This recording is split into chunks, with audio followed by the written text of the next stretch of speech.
नमस्कार साथियों, आज हम राजगढ़ ज़िले के नरसिंहगढ़ ब्लॉक के अंतर्गत आने वाले ग्राम बड़ौदिया तालाब में हैं। यहाँ शासकीय हाई स्कूल बड़ौदिया तालाब के आपने अक्सर लोगों से सुना होगा कि सरकारी स्कूल में पढ़ाई को लेकर जो व्यवस्था है उनके बारे में अभी तक किसी के मुँह से हमने तारीफ़ें नहीं सुनी है। लेकिन यहाँ की व्यवस्था और यहाँ स्कूल के सौंदर्य को देखने के बाद आपका जो मानसिक सोच है वो पूरी तरह से बदल जाएगी। यहाँ के प्रिंसिपल व उनकी टीम ने जो मेहनत और लगन से यहाँ स्कूल में व्यवस्था करी, डिसिप्लिन जो बनाया हुआ है और यहाँ पढ़ाई को जो महत्व दिया गया है। स्कूल में एक ज्ञान की दीवार के नाम पर 40 कॉलमों में अलग अलग जीके की बातें लिखी हुई है। वहीं दीवार के दूसरी ओर अभिभावकों के लिए जो सरकार के द्वारा चलाई गई विभिन्न योजनाओं के बारे में, दूसरी तरफ वो भी पालकों को एक ज्ञान देने के महत्व से ही लिखा गया हुआ है।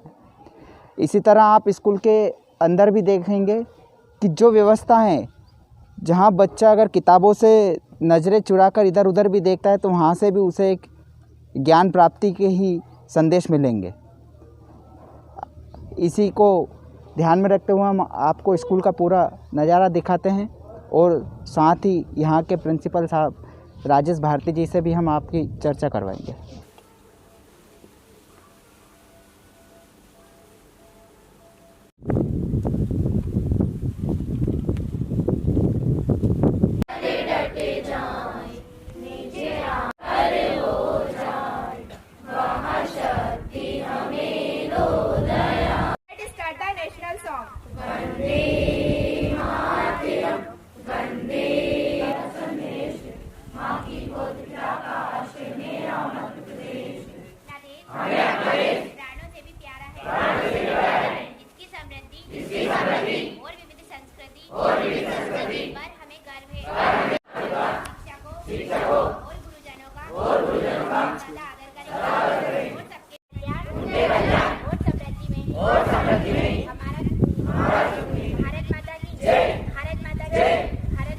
Minister of Manipur, Shraddha. Mr. N. Biren Singh is the Chief Minister of Manipur. Yes, of India, woman, Netal. पूरा आंसर बोलिए। Kiran Bedi is the first woman IPS of India. 97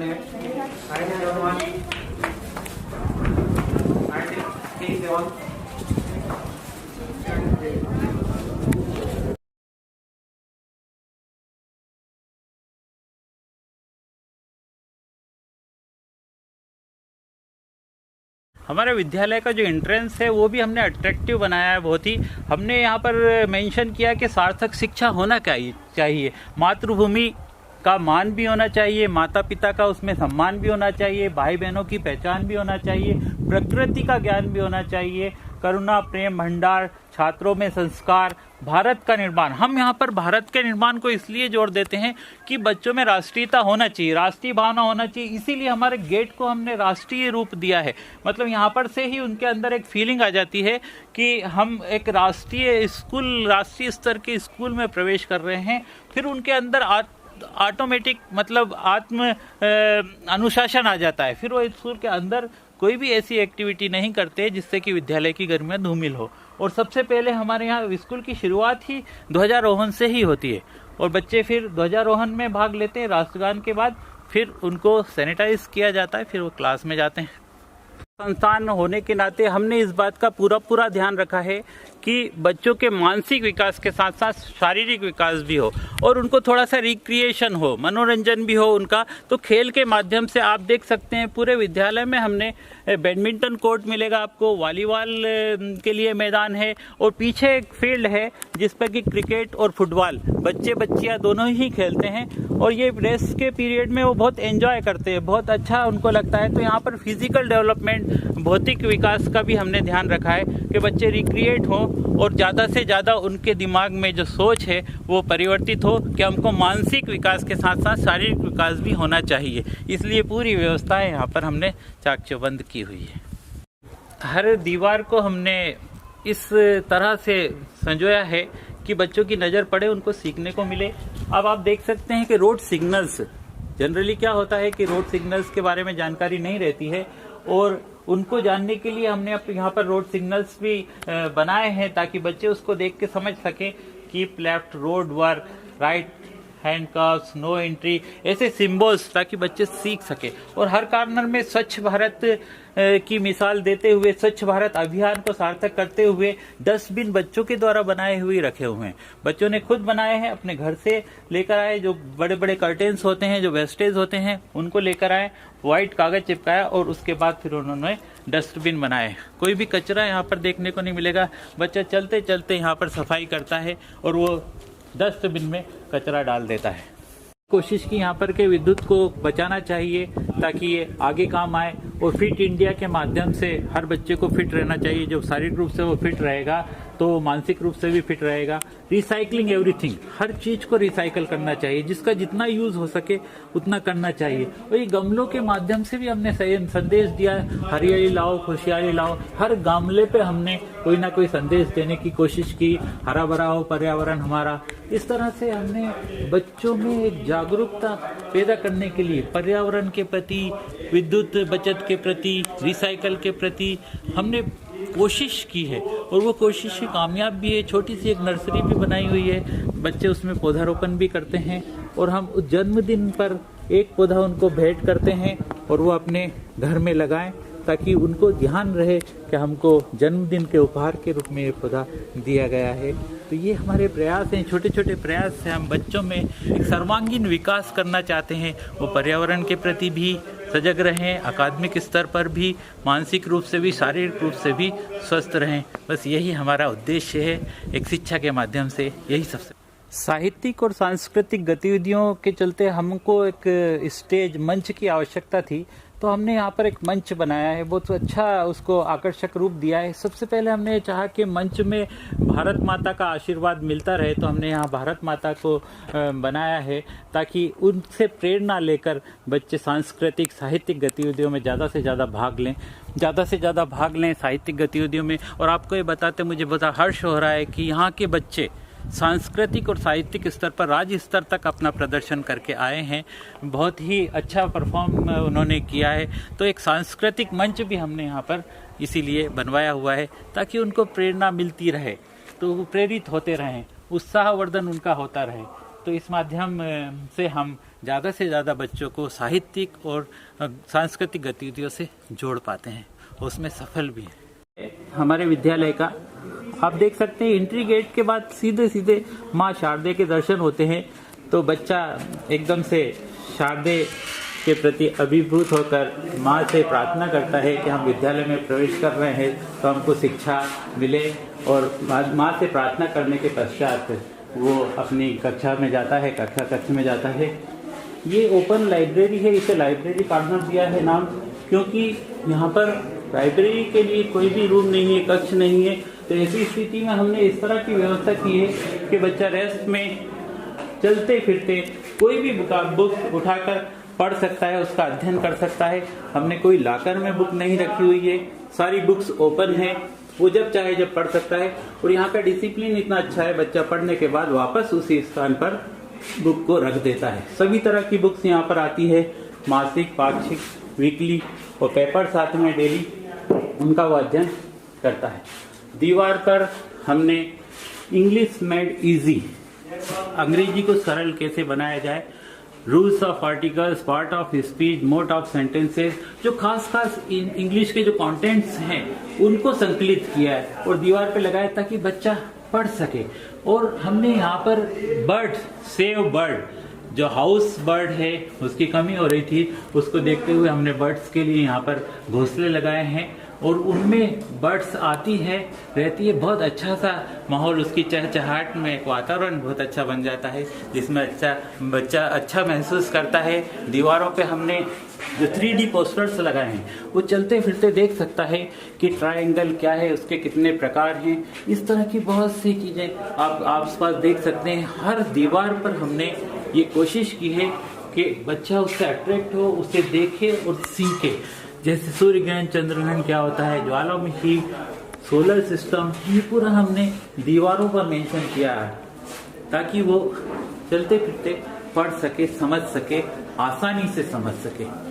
कि जो ये गिफ्ट है हम जो लास्ट ईयर के students होते हैं वो देते हैं। जैसे सारे यहाँ पर संकलन आप देख रहे हैं कि सारे प्रधानमंत्रियों का संकलन है, अभी तक के जितने भी प्रधानमंत्री हुए हैं उनका संकलन है। इसी तरह से राष्ट्रीय प्रतीक, जितने भी राष्ट्रीय प्रतीक हैं उनका संकलन है, जितने भी राष्ट्रपति हुए उनका संकलन अंदर है। तो इस तरह से ये संकलित सामग्री भी ये मॉडल आप देख रहे हैं, ये डिस्ट्रिक्ट में फर्स्ट आया था। मैनुअल हैंडपंप का मॉडल है जो कि जिला स्तरीय विज्ञान प्रतियोगिता में प्रथम आया था। और साथ ही ये मॉडल हस्तचलित मोबाइल ये दिल्ली तक गया था, राष्ट्रीय स्तर पर सेलेक्ट किया गया था। तो ये मॉडल्स जो आप देख रहे हैं ये इनकी इंस्पिरेशन के लिए यहाँ पर रखे गए हैं। साथ ही हमारे पास कोई लाइब्रेरी नहीं है, लेबोरेटरी भी नहीं है, लाइब्रेरी भी नहीं है, तो लाइब्रेरी कॉर्नर की तर्ज पर हमने लेबोरेटरी कॉर्नर भी बनाया है। इस लेबोरेटरी कॉर्नर पर एक टेबल है और ये लेबोरेटरी की सामग्री है जो उठाकर बच्चा यहाँ पर आसानी से रखकर और प्रयोग कर सकता है, इसलिए इस कॉर्नर को नाम हमने लेबोरेटरी कॉर्नर दिया है। ये बहुत आवश्यक था कि बच्चों के जब स्कूल शुरू हुए तो हम बहुत सेंसिटिव थे बच्चों को लेकर। उस सेंसिटिविटी के कारण हमारे विद्यालय में सारे वो कोविड-19 के रूल्स रेगुलेशन का फॉलो होता है। सभी बच्चे मास्क में आते हैं, सबसे पहले उनको सैनिटाइज किया जाता है और यहाँ पर इंफॉर्मेशन भी उनको दी गई है कि उसके अनुसार ही वो विद्यालय में प्रवेश करने के लिए हमने बच्चों से इको ब्रिक्स बनवाई है। ये इको ब्रिक्स हैं। आपको पता है कि अभियान चल रहा है single use plastics. Single use plastics से बहुत ज्यादा प्रदूषण फैल रहा है पूरे हिंदुस्तान में नहीं, पूरे वर्ल्ड में। तो सिंगल यूज प्लास्टिक्स हम एक बार यूज करते हैं और फेंक देते हैं, जिससे क्या होता है कि नालियां चौक हो जाती है और फिर गाय या मवेशी उनके खाने में आ जाता है तो उनकी जो इंटेस्टाइन है उसमें प्रॉब्लम आती है और वो मर जाते हैं। तो इससे बचने के लिए हमने इको ब्रिक्स बनवाई है बच्चों से। इसमें सिंगल यूज प्लास्टिक से कई थैलियां हैं, इसको भर भर के ठूस के भरा जाता है। ये इको ब्रिक्स हम पर्यावरण के संरक्षण के लिए तो है ही, साथ में इनसे हम कुछ भी बना सकते हैं। ये ईंट की तरह काम करती है, इसीलिए इनको इको ब्रिक्स कहा जाता है। इनसे हम सोफा सेट बना सकते हैं, बैठने के लिए कुर्सियां बना सकते हैं। तो हम बच्चों से ये कलेक्ट करवा रहे हैं। आप देख रहे हैं कि बहुत सी कम से कम 100-150 इको ब्रिक्स कलेक्ट हो चुकी हैं बच्चों के माध्यम से, और उनसे हम यहाँ पर कुछ ऐसी चीज बनाएंगे ताकि पर्यावरण का संरक्षण भी हो और पर्यावरण को लाभ हो। ये इको ब्रिक्स कलेक्ट की गई हैं। साथ ही हम बच्चों से संकल्प लेते हैं कि आप पर्यावरण को दूषित नहीं करेंगे। इसी तरह से सिंगल यूज प्लास्टिक्स का 2013 में कलेक्टर द्वारा ये सर्टिफिकेट दिया गया था 100% रिजल्ट के लिए। 14-15 में दिया गया, 15-16 में विधायक द्वारा दिया गया। इस तरह से ये जो हमारी उपलब्धियां हैं, अकादमिक स्तर पर भी हमारा विद्यालय ऊंचाइयां छुआ है। हर विद्यार्थी ने अच्छा प्रतिशत दिया। 19 में इस विद्यालय को इंटरनेशनल स्कूल अवार्ड मिला था जो कि best promoting school of extra curricular activities के लिए मिला। ये दुबई में माननीय बोरा जी, दीपक बोरा जी, जो कि एम्बेसडर ऑफ इंडिया थे, उनके द्वारा दिया गया था। मैं यहाँ स्कूल के प्रतिनिधि के रूप में जाकर मैंने अवार्ड लिया था। गांव वाले भी बहुत खुश थे कि राष्ट्रीय स्तर पर, अंतर्राष्ट्रीय स्तर पर स्कूल का नाम हुआ है, तो उनमें भी बहुत खुशी की लहर थी और विद्यार्थियों में भी खुशी की लहर थी। 2019 हमारे लिए एक अंतर्राष्ट्रीय वर्ष रहा। को भी इस तरह से संजोया है कि हर अध्ययन कक्ष का नाम किसी न किसी क्रांतिकारी के नाम पर रखा है और कुछ संदेश देते हुए हम अंदर जाते हैं तो बच्चों के मन में भावना आती है कि क्यों ना हम भी इनका अनुसरण करें, राष्ट्रीय पुरुषों का अनुसरण करें और कुछ सीखें इनसे। विद्यालय की, और इसको हमने इस तरह से डेकोरेट किया है कि बच्चों को, विद्यार्थियों को एक ऐसा माहौल मिले पढ़ाई के लिए कि जिस पर कि वो कॉन्सेंट्रेट हो सकें। आप देख रहे हैं हर दीवार पर क्योंकि कोविड-19 चल रहा है, उसकी अवेयरनेस के लिए इनके द्वारा बनाए हुए पोस्टर्स हर दीवार पर आपको देखने को मिलेंगे। और सामने हमने भारत के जितने भी राष्ट्रपति हुए हैं तो उनको यहाँ पर लगाया है, ताकि वो जान सके कि पहले राष्ट्रपति कौन थे और आज की स्थिति में कौन राष्ट्रपति है, उनका कार्यकाल का जिक्र किया है। और हर विद्यार्थियों को कोविड-19 को फॉलो करते हुए मास्क और सोशल डिस्टेंसिंग से बिठाया गया है, ताकि ये भी अवेयर रहें और किसी प्रकार का कोई ऐसी घटना ना हो जिससे कि इनके अध्ययन अध्यापन में कोई भी बाधा उत्पन्न हो। क्या नाम आपका? शीतल चंद्रवंशी। अच्छा, तो शीतल, आप यहाँ स्कूल के बारे में जो यहाँ पर व्यवस्था है, पढ़ाई है, उसके बारे में कुछ बताएं। यस सर, जैसे कि हम स्कूल में सबसे पहले आते हैं तो हमारे स्कूल की जो फर्स्ट में जो बाउंड्री वॉल है, वहाँ पे जो सरकार ने जो व्यवस्थाएं तय की गई हैं उसके बारे में हम बहुत सारी जानकारियाँ दी गई हैं। वहाँ पे जो महापुरुष है उनकी जयंतियाँ, उनकी जन्म दिनांक या सब कुछ, सबके बारे में बहुत सारी जानकारी दी गई है। और जैसे ही हम स्कूल के अंदर आते हैं तो हमारे स्कूल का वातावरण बहुत ही साफ और स्वच्छ है। क्या नाम है आपका? मनीषा चंद्रवंशी। अच्छा मनीषा जी, आप बताइए कि आपकी जो क्लासरूम है ये, इसके बारे में आप थोड़ा सा बता दीजिए हमें। यस सर, जैसा कि आप देख रहे हैं हमारी क्लास में हर दीवार पे बहुत कुछ लिखा हुआ है और जो हमारे द्वारा पेंटिंग बनाई गई है वो भी हमारे टीचर ने यहाँ पे लगा दी है। और जो कोरोना महामारी के सावधान के लिए भी बहुत सारे पोस्टर लगा रखे हैं और हमारे जो क्लास में बहुत अच्छी व्यवस्था है। अमन राठौर। अमन, जो यहाँ स्कूल में आपके टीचर्स के द्वारा जो रूल्स बनाए हुए हैं, के रूल्स के मुताबिक चलना बहुत अच्छा लगता है, क्योंकि हमें स्कूल में आने से यहाँ के अनुशासन, खेल कूद के बारे में और सर स्कूल में जो गतिविधियाँ चलती है उसके बारे में, हमारी पढ़ाई और जो भी अन्य गतिविधियाँ होती है, हमको हमारे सर के अनुशासन बहुत अच्छे लगते हैं, क्योंकि हम अनुशासन से चलते हैं तो कोई भी गलती नहीं होती। और नमस्कार सर जी। क्या नाम सर आपका? मेरा नाम है महेंद्र सिंह हाड़ा और मैं यहाँ पर विज्ञान शिक्षक के रूप में कार्यरत हूँ। अच्छा, तो हाड़ा जी, मैंने यहाँ पहले भी मैं जब आया था तो मैंने देखा है लंच टाइम में कुछ बच्चे बाहर खेलते हैं और कुछ बच्चों की क्लासें भी लगती हैं, तो वो क्लास क्या माध्यम से लगाई जाती है, क्या लंच है उसका? हाँ, लंच आपने सही बोला है। लंच के टाइम पे कुछ बच्चे बाहर चले जाते हैं और कुछ अंदर बैठते हैं। तो हमारे प्राचार्य महोदय की व्यवस्था है, बच्चों से बोला था उनने कि जो बच्चे घर से पढ़ाई करके लाएंगे वो तो बच्चे बाहर खेलेंगे और उनका आधा घंटे का रेसेस भी हो जाएगा, उसमें खेल कूद भी हो जाएगा। लेकिन जो बच्चे कहना नहीं मानेंगे और जो पढ़ाई नहीं करेंगे और जो यहाँ पर मौखिक उत्तर नहीं देंगे, उनका जहाँ लंच में टेबल कुर्सी पे बैठकर ही पढ़ाई करनी होगी। तो कुछ बच्चे ऐसे रहते हैं जो नहीं कर पाते हैं और टीचर के जो होमवर्क देते हैं उस पर खड़े नहीं उतर पाते हैं, तो यहाँ पर उनको एक पनिश के रूप में यहाँ याद ही करवाते हैं, यहाँ टेबल कुर्सी पे बिठाते हैं और बाकायदा याद करने को देते हैं। एक टीचर उनकी मॉनिटरिंग करता है और उनको क्वेश्चन देता है और उनको याद करवाते हैं यहीं बैठ के। तो इसलिए आपने देखा, जो सही देखा है, आधे बच्चे बाहर रहते हैं और आधे बच्चे अंदर रहते हैं। पनिशमेंट में भी कहीं ना कहीं उन्हें एक शिक्षा ज्ञान। हाँ, हमारा उद्देश्य, हमारा प्राचार्य महोदय का उद्देश्य यही रहता है। नमस्कार सर, क्या नाम आपका?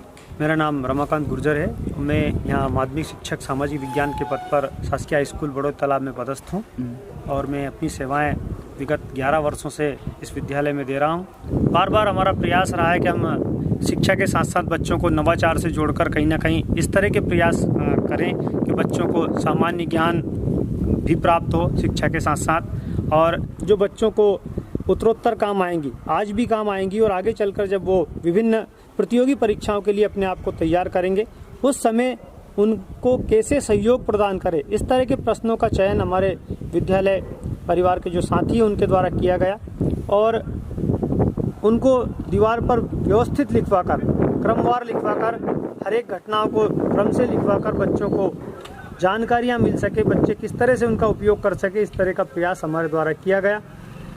विभिन्न जो चित्र हैं उनके माध्यम से, जो बाहरी दीवारों पर चित्र हैं उनके योगों, तो अंदर की साइड हमने आपको बता ही दिया है कि वहाँ पर हमने विभिन्न जानकारियाँ रखी। साथ ही साथ हमने पर्यावरण से ग्रामीण जनों को जोड़ने एवं विद्यार्थियों को जोड़ने के लिए दीवारों का उपयोग भी हमने विभिन्न कलाकृतियों के माध्यम से, विभिन्न छाया चित्रों के माध्यम से प्रदर्शित किया, प्रयास किया है प्रदर्शित करने का कि हम अच्छे से अच्छे संदेश लोगों तक पहुँचा सकें। साथ ही साथ हमारे प्राचार्य महोदय के मार्गदर्शन में हमने ये नेताजी सुभाष चंद्र बोस खेल परिसर जो कि पूर्णतः अतिक्रमण में था उसको मुक्त करा करके विद्यालय के अधीन करवाया या विद्यालय के अधीन लिया और प्रयास किया कि बच्चों को खेल गतिविधियों से जोड़ करके उनका सर्वांगीण विकास किस तरह से किया जाए, किस तरह से उनको मानसिक मजबूती देने के साथ साथ शारीरिक रूप से भी मजबूत किया जाए, इस तरह का प्रयास हमारे द्वारा निरंतर किया जा रहा है।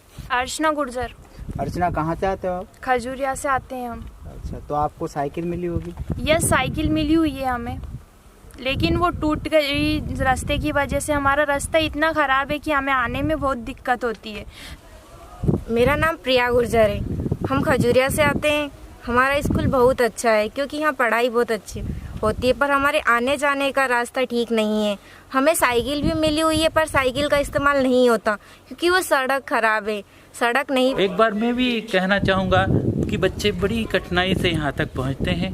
यहाँ का जो रास्ता है, जो पहुँच मार्ग है, उसमें काफ़ी बाधाएं हैं। तो मेरा यही अनुरोध है कि यहाँ का जो रास्ता है, विद्यालय तक का पहुँच मार्ग है, वो जल्द से जल्द अच्छा हो जाए ताकि विद्यालय में बच्चे सहजता से आ सकें, उनकी किसी प्रकार की कोई कठिनाई ना हो। हमारे प्रयास तो हैं ही, बस शासन से यही अपेक्षा है कि यहाँ का पहुँच मार्ग अच्छा हो जाए। धन्यवाद।